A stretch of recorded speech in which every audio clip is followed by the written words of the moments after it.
guys, welcome back. Today we're going to be troubleshooting some press-ons. If you're new to my channel and you like content like this, then I'd love for you to subscribe so that you can be with me for more videos like this. So before we start, I would like to put a little disclaimer out there. My nails are looking a little bit pink, and that's because I put this polish on them the other day when I was making a flower video. I used 2 layers of this base coat. It's a 2-in-1 peel off base coat that I got from Germany. I used 2 layers of that and let it dry, and then I put this on. This is from Poundland, and it proper stained my nails. When I peeled it off yesterday at home, they were bright pink. It was quite embarrassing. This one and one of my thumbs, I forget, peeled off the first day, so they weren't as stained. But oh my gosh, it's not a problem with my nails. Trust me, it's just that stupid polish. I still went back to Poundland yesterday and bought more colors, but never mind.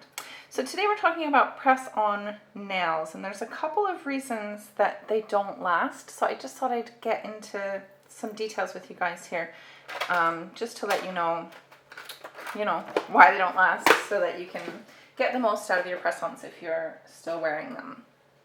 So when you're sizing your press-ons, I have 3 here that I'm going to show you on my index finger. My index finger is kind of flat. You might not be able to tell on video, but it's not terribly curved. None of them really are, but the index finger is more flat than the rest. So it is difficult with some press-ons because they have this curve to them, and my nail doesn't. So when I put this on my nail, even though it fits and it goes from side to side, it's pinching my nail, and I really have to press it down. So if I just set it on the top here, you can see that it's not making contact anywhere except on both sides there. And then I have to really press it down to get it to make contact. So this is a problem when you're wearing press-ons, because not only is it going to be uncomfortable, it's going to be pinching your nail, but the press-on is going to be fighting to come off constantly, and any glue that is on there, or like the gel tabs that you use, it's just going to fight it. So what you need to do is size up, right? Because the bigger the nail, the bigger the C-curve is going to be. So if you just size up, then you can find a nail. This one still fits side to side. It is a little bit big, but that's something that you could take care of with a file very easily. But it is still kind of pinching, and it's not terribly comfortable. I do have to still press it down quite hard to get that to make full contact. So this size is, what number is that? Number 4. That's number 4 as well. So number 4 is a little bit bigger still, and that sits really nicely on my nail. I don't have to press it down. It just sits really lovely. It's not pinching, and it's comfortable, but it is way too big for my nail. It's touching my sidewalls here, and that will also cause problems with adhesion. So all you need to do is take a file and file the sides a little bit. So I filed this one already. This is the same size, and you can see that it fits much better, and it's not pinching, and that will provide the best contact between the press-on and the nail. You don't want it to be fighting to come away, and you don't want there to be any air bubbles when you apply it. So that's the next thing that I want to talk to you guys about. When you're applying a press-on, let me get one that has paint on it. If you have a press-on and it's painted, which most of the time they are, and you go to put it on, oh, that's really pinching that fingernail. You can't see what's going on underneath of the press-on. So you could put it on and think, oh yeah, I've got full contact, there's glue, put lots of glue on, seeping out the sides, so there's plenty of glue, but there might be a big, massive air bubble in the middle of that nail, and that's going to pop off naturally because you don't have full contact. If you have full contact of glue, then your nails are going to last a couple of weeks, but if you don't, then they're not. And you really can't tell when you have paint on them. I wanted to show you what I mean. So I've got these clear tips here, and I'm going to glue them on my nails, even though I really hate gluing things to my nails. But I'm going to take one for the team for you guys. So this is for my middle finger. This fits really well. I'm not having to push down super hard. It just slides right into the shape of my nail. So this should be relatively easy to get full contact of glue onto my nail. So let's just try and see if we can do it. So I will cover most of my nail with this nail glue.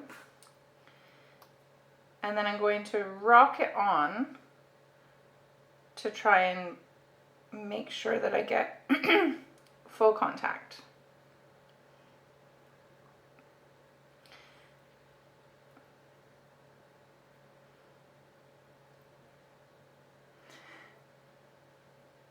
So there aren't any any air bubbles there.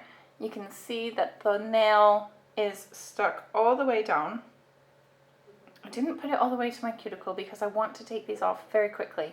So I'm not putting them all the way back, but if you're doing this, then you're going to want to put your nails all the way back.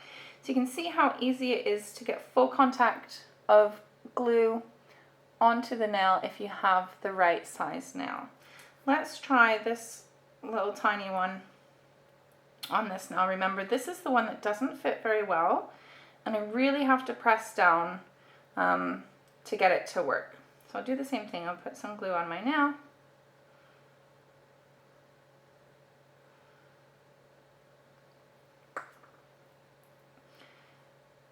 And then we'll put this on. And of course it makes a liar of me and sticks on perfectly.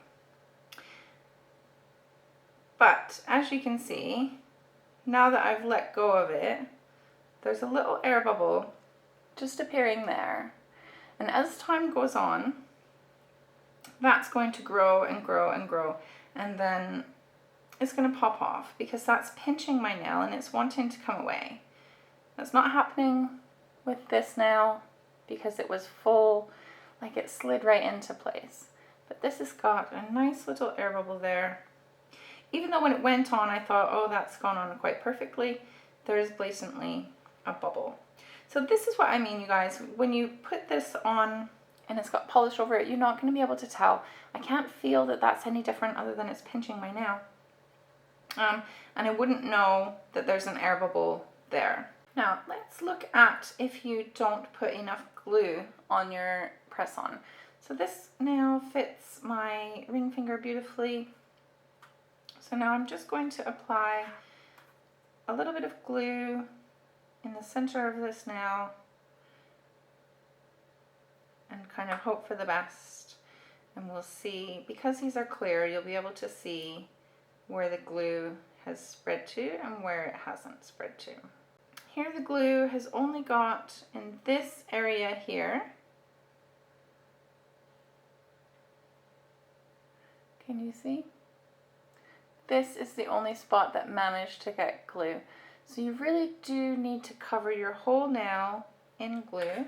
Let me get something really jaggy so I can show you that there's no glue at all in these spots. It's only managed to get here. So you do need to cover your whole nail in glue for best results. And here, this one, you can see this nail air bubble there. See, I just literally pulled that up the tiniest bit and the whole side came off.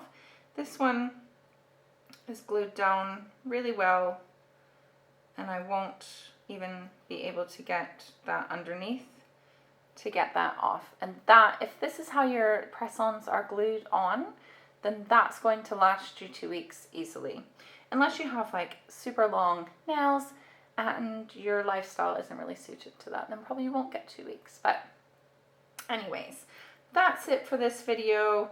You just need to remember to have a good fitting nail, one that doesn't need to be pressed down to have full contact, or else you're going to get air bubbles like this. You can file the nails to shape them. So all I did to file this, was this the number 4? Yeah. So this is the same nail, but it was too big. So all I did was take my file and come down one side a few times, and then the same again on the other side a few times, and then check to see if it's fitting. If it's still too big, then you can just file a little bit more.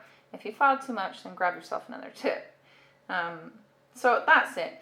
Good sizing, good amount of glue, especially if you're using ones that are already painted, because you have no idea what's going on underneath these press-ons. So that's it from me for now. I'm going to go and remove these, but I'll do that in a separate video for you guys. So I hope you found that helpful. Don't forget to like and subscribe. Leave me a comment and let me know if you have any more questions about press-ons, and I will try to answer those for you guys. Thanks for watching and have a really great day. I'll see you next time.